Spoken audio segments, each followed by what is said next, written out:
শুধুমাত্র বিন্নি চাউল আর যদি ঘরে আপনার গুড় থাকে তাহলে এত সুন্দর একটা পিঠা তৈরি করা যাবে। তাহলে চলুন আমরা কিভাবে পিঠাটা তৈরি করেছি অবশ্যই আপনারা দেখতে চলে আসুন। আসসালামু আলাইকুম। আজকে একটা মজাদার রেসিপি আপনাদের দেখাবো, আপনারা একদম অবাক হয়ে যাবেন। এখানে আমি দেখেন পোলাও চাউল আমি ব্লেন্ডার করতেছি। এই যে এখানে আমি পোলাও চাউল নিয়েছি, আমি এটাকে গুঁড়ো করার জন্য। আজকে আমি আপনাদের এমন সুন্দর একটা নাস্তা দেখাবো যে পিঠাটা একবার খেলে সবাই বারবার খেতে চাইবে। আর সেটা হচ্ছে আমি এখানে বিন্নি চাউলের গুঁড়া দিয়ে আপনাদের একটা সুন্দর পিঠার রেসিপি দেখাবো। আর এই যে আমি বিন্নি চাউল গুঁড়ো করে নিয়েছি, আমি অন্য পিঠাও বানাবো যার জন্য আমি ফ্রিজে রাখবো, এই জন্য আমি ব্লেন্ডারে গুঁড়ো করে নিয়েছি। চাউল ভিজিয়ে তারপর আমি গুঁড়ো করে নিলাম। এখন আমার এই যে বলের ভিতর একটু আপনার পরিমাণ মতন আমি লিকুইড দুধ দিয়েছি। এবার আবার পরিমাণ মতন লবণ দেব।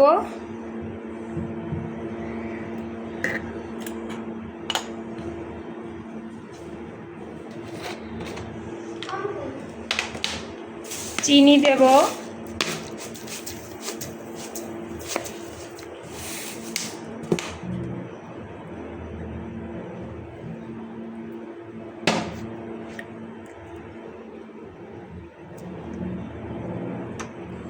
এরপরে আমি বিন্নি চাউলের গুঁড়া দেব।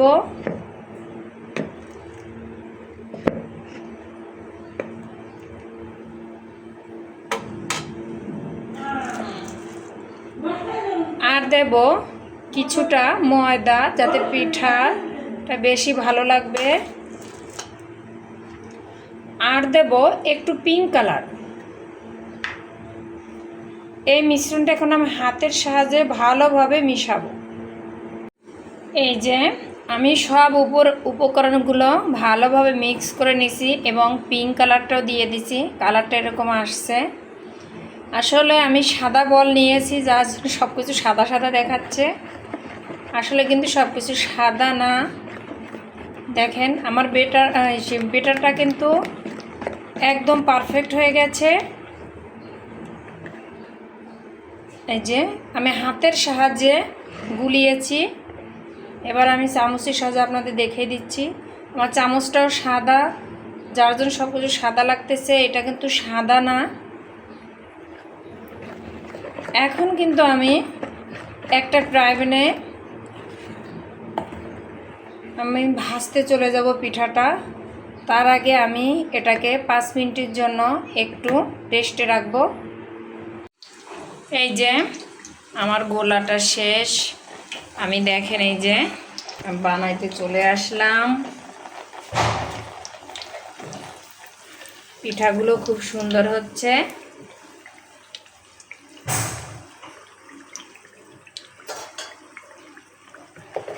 কালারটাও খুব সুন্দর আসছে।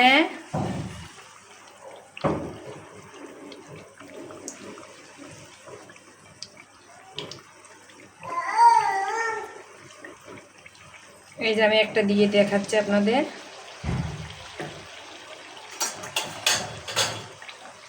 এইগুলো তুলে ফেলবো।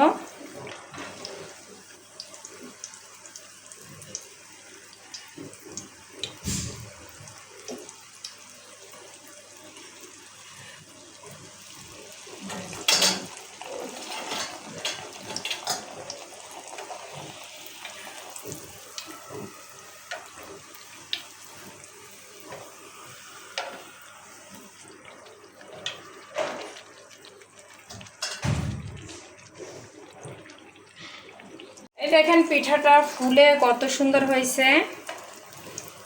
আর এইভাবে আমি একটু ছোট ছোট করে নিচ্ছি পিঠাগুলো। এক এক করে সব পিঠা ভেজে নেব।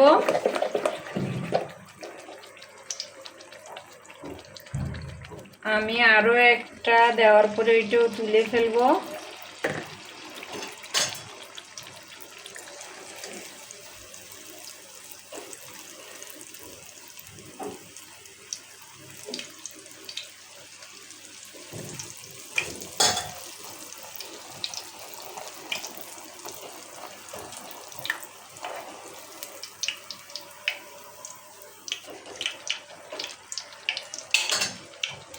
আমি কিছু খেজুরির গুড় অ্যাড করেছিলাম, এই যে এখানে কিছু খেজুরি গুঁড়ো অ্যাড করবেন, তাহলে পিঠার টেস্টটা দ্বিগুণ বেড়ে যাবে।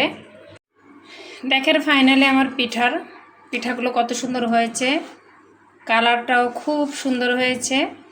আপনারাও একবার বাড়িতে বা বাসায় তৈরি করে দেখবেন এই পিঠাটা। গুড় আর পিঙ্ক কালার দেওয়ার কারণে এত সুন্দর একটা কালার আসছে, আর গুড় দিলে দ্বিগুণ স্বাদ বেড়ে যাবে। আর বিন্নি চাউলের পিঠা অবশ্যই আপনারা বাসা একবার ট্রাই করবেন, খুব সুন্দর লাগে, খুবই মজা এবং ভালো।